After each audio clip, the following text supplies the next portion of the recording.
Welcome back to the Rugby Rundown on Megaphone Rugby in conjunction with Rugby Unfiltered. Jan de Koning and Loffie Eloh's own podcast on their channel, Rugby Unfiltered. I'm going to put the link down here. Make sure you visit them as well. So, Jan, with that out of the way, welcome back. It's nice. It's been a while. So, thank you for making time for me again. Yes, I think both of us know what it's like getting old. Unlike some Springbok players, we don't make as much money as they do, but it is nice to be back and it's nice to talk rugby again. Yeah, well, we don't make any money. Anyway, thanks, man. We just finished watching the press conference with Rassie Erasmus, and in typical Rassie style, it wasn't as short and sweet as it was supposed to be. And he said to the press officer, Zina, I don't care if I take too long, I'm going to talk about this, remember? And you actually asked him a couple of questions. What, firstly, were your impressions overall of this press conference? Is it a confident Rassie? Is it a bit of a worried Rassie? What are you seeing there? I see a Rassie that knows exactly where he's going with his team. He doesn't mess around. He's got his plans. I did an article where he said that he likes, he's going to have some interesting selections, and he's definitely going to come up with a few tricks. So it sounded to me like Rassie knows exactly where he's going. You know, he wasn't concerned about the list of injuries. He explained who's the long-term injury. So I think Rassie in general is a comfortable man. I'd say he's comfortable. I mean, obviously, with the injuries we've got, there's issues, but I think Rassie is very comfortable with where the Boks are. Let's dive into those injuries a little bit, because initially he didn't want to, name the names, and you actually asked him the question about certain specific players, about Eban and the likes, and he had to dig out his phone and go see what's actually the situation on, name by name. That was quite interesting. You asked him about several specific players, and he gave specific answers, which was, I thought, a bit of an eye-opener. Talk to me about that.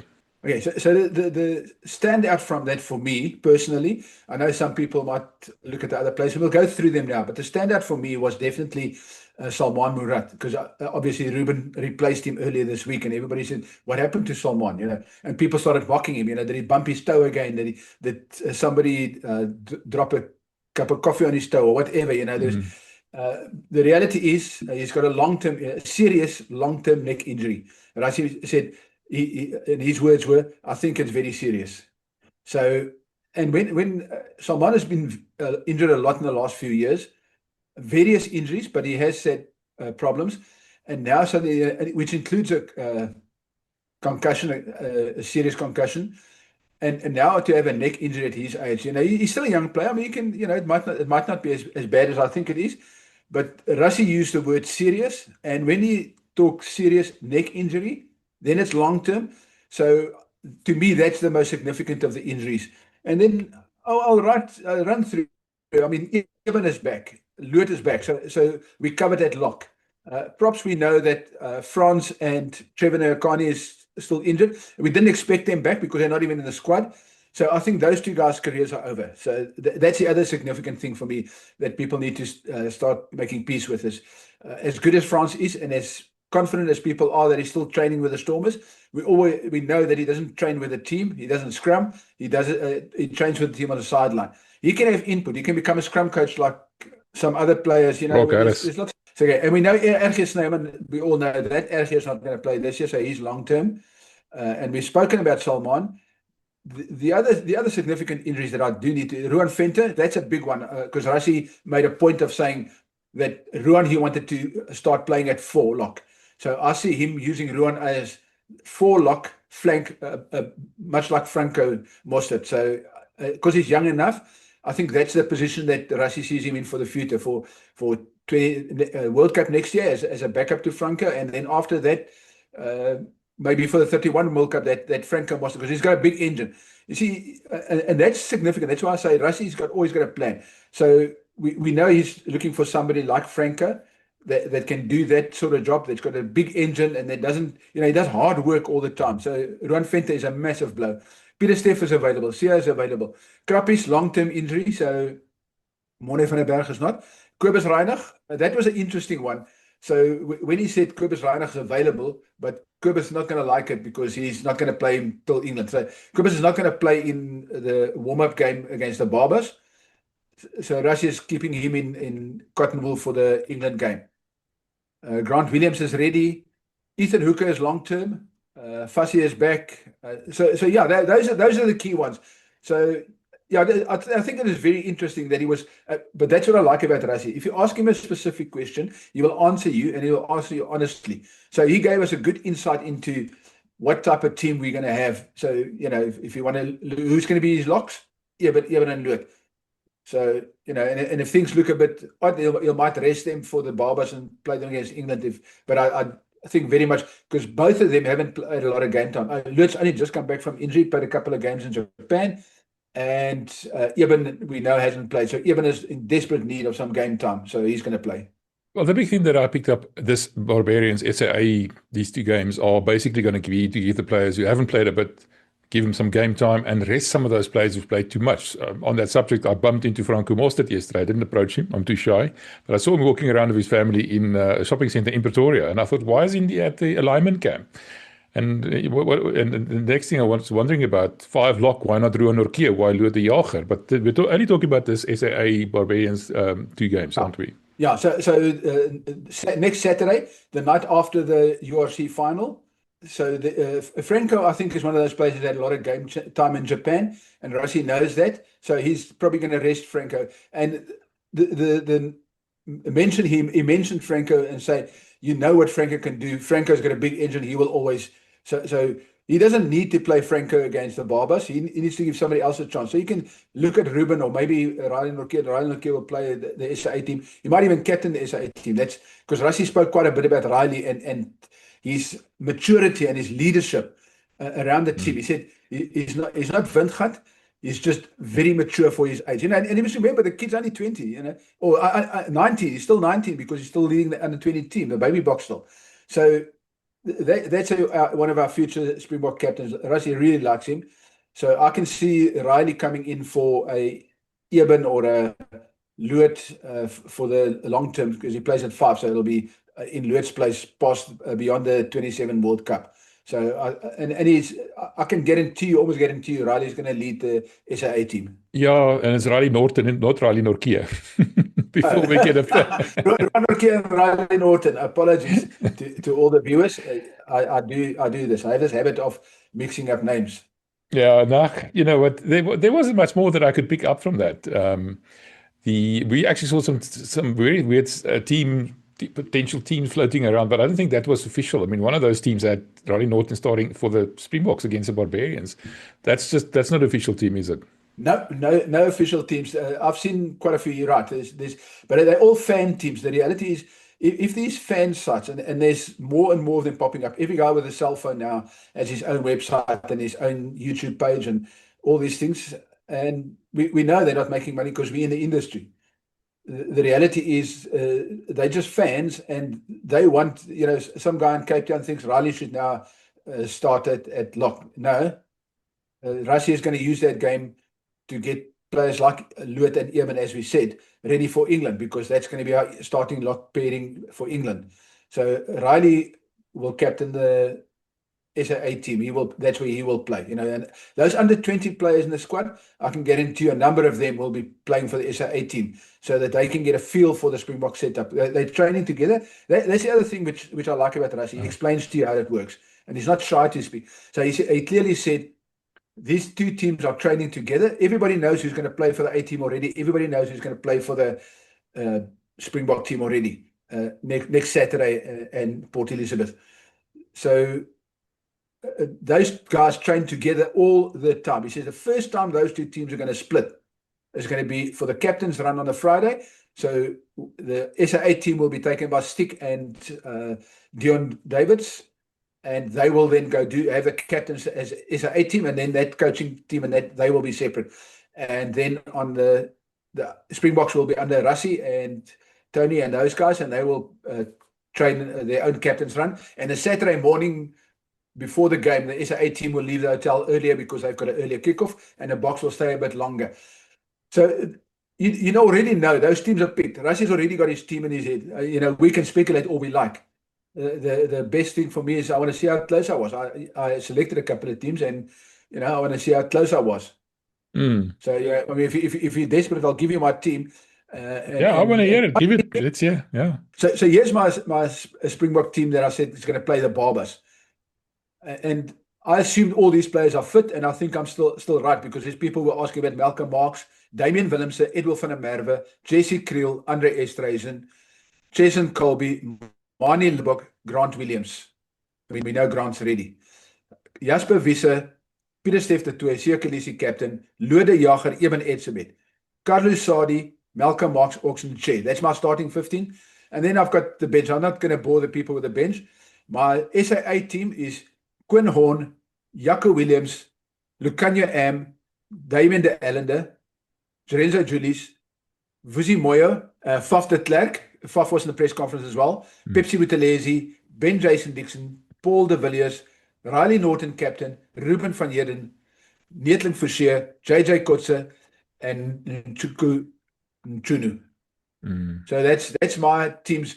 So let's see. I mean, when they name the teams next week, we can come back to this and say you were 10 out, you were 20 out, you had nothing right. So there's already these guys that say now Damien Allender will start next to Jesse, and that's possible. Somebody else will. People said no, and Malcolm Marx didn't train today. Rassie is keeping some guys on us, but Malcolm Marx is ready to play. So I think he's going to have. It's going to be the starting 15 against the Barbers. A few Bulls will come in. So that's the other thing he said. The Bulls that are playing in this final, they will come in. Because they match ready. He was very pertinent about that. He said they are match ready, and that's a significant thing about the Rassie's press conference, is that those Bulls are all ready to play. And he's not going to hide them and give them a week off or stuff. He says they'll bring atmosphere, they'll bring confidence into the team, and they'll be ready to play. So the changes will come around which Bulls players are going to. So obviously at fly-off, Pollard will come into the picture. Manie starts, maybe Pollard off the bench. So that will change my bench a bit. Scrum off, I think at SA team. So, yeah. Maybe scrum off a bit. You're talking about the England game now. You're not talking about the SAA, because the Bulls can't play against the Zimbabwe. Correct. Yeah. So when we talk to the England team, so the SAA team will be as close as possible, with the exception of the Bulls, because they're not available for the Barbers game. But after that will be the basis of the Springbok team for the SAA team, for the England team to face England, and the Bulls will come into the mix. So for the England game, so you can go. We know Villiers not going to be there, unless there's a lot of injuries around fullback. We know Andre Pollard will come into the mix. Scrum off will come into the mix.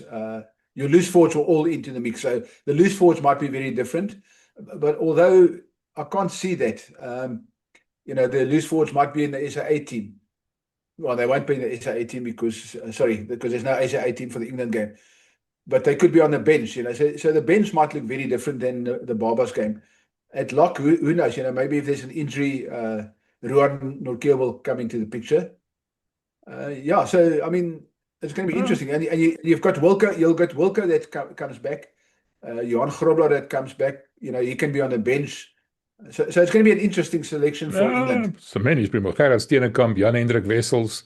I mean, the only Bulls player in the pack that's not a Springbok or potential Springbok is Ruan Vermaak. And we know there's a crisis at 4. He might get the nod as well. Kobus Wiese is going to be there. Kobus Wiese will be on the bench. Eldrich Louw is there. Emrys Papier is there. Kane Moody will be there. There's a lot of them. Like you said. Rassie actually mentioned Kobus, and he said Kobus is a 4. So Kobus will be in the group as a 4. So those guys will all immediately go into the Springbok group. And I think the youngsters, the guys that will fall out, will be once the Barbers and the SAA games are over. I think those under 20 players will go back to the under 20s and start preparing for the baby box, because they've now had a taste of the Springbok environment, and they've had a game, and they've showed what they can and can't do. So okay, that's where the Bulls are. The one thing that I took from this is the fact that Stick is going to be the coach of the SAA team. And Rassie sort of hinted that towards the end of that conversation that most assistant coaches have ambitions to be head coaches. Do you think that was an early sign of, Stick maybe taking over one day from Rassie? It's not the first time that hint's been dropped. You can put your house on it that Stick and Dion Davids will be in the running for the head coach. I think Stick will be the head coach and Dion will stay with the forwards. I think he's comfortable with being the forwards coach and remaining the forwards coach. But just remember, Rassie is still around till 31. So I think Stick will play a more prominent role. Rassie might, maybe a bit like he did with Jacques Nienaber, just go on the touchline and help assist Stick from the sideline. And it worked well with him and Jacques Nienaber in 23 in France. And I can't see why it can't work again with Stick. But almost certain that Stick is the next head coach after Rassie. Well, talking about Jacques Nienaber, we know what's happening in Ireland, and now Tony Brown suddenly. Now, it's not suddenly. We all knew it was going to happen, but the official announcement caught us a little bit unawares. Let's call it that. Rassie just laughed it off. He's very happy that he's actually going to New Zealand. They're happy for Tony. He's 2 years down on a 4-year contract, kind of that thing. That's an interesting thing. But he also said there, and another little hint that he dropped, that they're already looking at potential candidates to replace Tony with. Who do you think are the potential ones? I think for me, the most obvious one is Felix Jones. He was the attack coach when Jacques Nienaber was still there in 2019. He can probably easily step up and do that as well, because it looks like Felix Jones is sort of a jack of all trades in that team. Would you not look at Franco Smith? Yeah, no, definitely. We know Scotland is after him. We know Scotland's after him. But it wouldn't surprise me if us is starting to talk to Franco for post 2027. But would Franco be happy to be an assistant coach? Yeah, that's a question. Are you asking about guys Rassie is talking to? No, I'm just talking about potential candidates. Yeah, that's what I'm saying. I think Franco's a good candidate. So will he accept it? That's the question. I think Franco, if he tells somebody. It's a bit like Tony. Tony is not going there to be head coach for the All Blacks. He's going to be assistant. And he knows that. But he wants to coach his own country. So he gets a chance to go coach the All Blacks. And I think Franco will be the same. Coach Scotland or coach the Springboks. You have a chance. So yeah, depends how happy Franco's family is in Scotland. Maybe they want a bit more of Bloemfontein's warm weather. And sunny days, so who knows? But that's the one person I can think of outside of the current coaching setup. And Jacques Nienaber, he's not an attack coach, but I mean, there's such a long history with him and Rassie. His contract ends before the World Cup. Any chance of him rejoining the Springboks, do you think? Leinster said they're going to keep him for another year. So they said he'll be back next season. So that means he's going to, I suppose it ends just before the World Cup at the end of mid-year, July 27. So it's potential. I don't think he'll be back for the World Cup, but post World Cup he could be back. So interesting. Given the love he receives from the Irish media, people calling him the devil. I mean, I've heard some absurd things. So then you get idiots who try to play it down and say, "Oh, in Ireland it's a phrase, the deal you make with the devil, that's." You're calling him the devil, So anyway. Yeah, we had several podcasts on that specific subject. We actually got an Irish-speaking or Irish person to talk to us about that as well. So I think don't take it too literally. I don't really think he meant Jacques is the devil, but I mean. Yeah, if the shoe fits, kind of a thing. But yeah, let's move on quickly to this URC final upcoming. I attended Loftus this morning to hear what Johan Ackerman's got to say. And what was interesting, I was there in person. There was also an online conversation afterwards. But what was interesting is he's very confident, but not arrogant. There's a big difference here. And I asked him specifically about the occasion. Because I thought, I said to you 2 years ago when the Bulls played Glasgow, I thought the Bulls were a little bit in awe. They were a little bit, big-eyed and I thought I saw a little bit of that against Glasgow, that the occasion got to them a little bit. And I asked him how would he approach this, because people are talking about this match coming up against Leinster being almost Springboks versus Ireland to a degree. It's not exactly the same, I know that. But the point is it's going to be a very intense match. And how is he preparing that? Do you think the Bulls will be up for it, mentally, to take this 4th out of 5 finals and actually win the title for a change? I think they'll be up for it. There's some subtle changes. So first of all, their loose forwards are very, very different. They've got Andre Pollard, they've got a fly-off who's been there. So, as you know, Andre also had a press conference today. And you can see Andre's confidence. He had an off day with a boot and he laughed it off. He says, "Oh, yeah, I had a horrible day. It was terrible. And, but I'm getting back on the horse." The loose forwards will be different. I think Yeah, I think they're up. I asked after last Saturday's win over Glasgow, asked Johan exactly the same thing because he's played in so many finals already. Not just in with the Lions or Transvaal with the Lions. He's played also in Japan, and so he's fully aware of what it takes in playoffs. And yeah, both like he and Pollard said, is just go and enjoy the occasion. If you win, you win. If you don't win, you don't win. But don't make it bigger. And I think it's exactly what Johan, he was like that with the Lions as well. At that stage, we couldn't understand it. And if you make too much, and that's what happens, you hype the players up so bad. And maybe that was Jake's mistake. The good old days of having players bump their heads against the dressing room wall to get them hyped up is gone. You need to, with the new era professional players, you need to find a different way. Just go out there and do what you've been doing. So I think Andre Pollard's message is the same thing. Go out there and do what we've been doing all season, the way we've been doing it all season. It's worked. Why do you want to change it? I asked him, he was asked, one of the questions was, several of the Bulls players' last game, for example, Ruan Arkia, who's been there forever, Gately Arends' last game, Wilco Louw's last game. There's a couple of, milestones and everything else. And he just said he doesn't believe in doing that because when you make too much of an issue of it, like you just said now, too much of an occasion, and it falls short, it puts too much pressure on the team, for example. It's going to be just another game.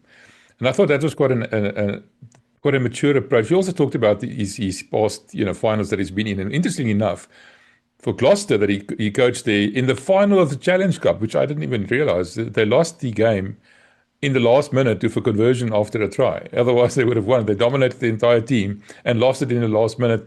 He talked about that red card that Kwagga Smith received in the 2017 Super Rugby final the year before. They played against the Hurricanes in an actual almost hurricane, a storm, he called it. He's been through this. He's lost enough now. He wants to win. I could see it. He's fired up. He wants to win this one. Yeah, no, I think Johan is grounded, Evia, and I'm like the way that he's not shy to put his faith forward. I mean, he's a very Christian, grounded person. And that's important for a person who's like that. You shouldn't be shy to say you're a Christian. And I'm very proud of the fact that Johan is like that. And I think that's where he gets his calmness from, because you understand that you don't overhype the players and you can keep them calm. If you think 21-3 at halftime or just before halftime, after 30 minutes, how do you keep the players calm? All he said to them is, just make sure we score the next try. Then it's game on. He didn't go and say, no, we must score 20 points. He didn't. He just calmly said to them, listen, guys, just make sure we score the next try. If we score the next try, it's game on. Because then you put doubt in Glasgow's mind, and it happened. Because after 30 minutes, it was 21-3, and Glasgow never scored. For next 50 minutes, Glasgow didn't score a single point. And the Bulls had other opportunities. I mean, if we think Andre Pollard missed 3 penalties and a conversion, it could have been a very different score. Or one of those penalties went over, they started on the halfway line, and who knows what could have happened there, So, yeah. But I think the Bulls in general, that second half, they dominated, and they tactically, that's the game. I mean, Pollard might not have kicked well at the post, but tactically, it was a masterclass from him, and people don't always see that. They might have seen one of Willie's weird kicks or some weird passes and stuff, and they'll hop on about that. But they missed 80% of the game that the Bulls did well, and what they got them the win in the end is because they played the second half perfectly. Yeah, that's what interesting. You said to us, I asked you what was said at halftime, and we've spoken to some other players as well, and they were sort of, not much was said because the coach has basically a minute to speak to them, because they each have a minute and a half for themselves, and they speak to the attack coach and the defense coach separately, and then the head coach has a couple of words to say. But Johan dropped today, and he said, Elrich Louw actually said, listen, it all depends on how we go out and how do we react. Do we go into our shell and sort of give up, or do we go out there and play the game of our lives? And Elrich actually was the one who, said the motivating words, if I can call it that. That was quite interesting to me. He's not the captain or anything. He's been the captain before, but he's definitely one of the leaders in the team. It's those senior players. That's what I'm saying.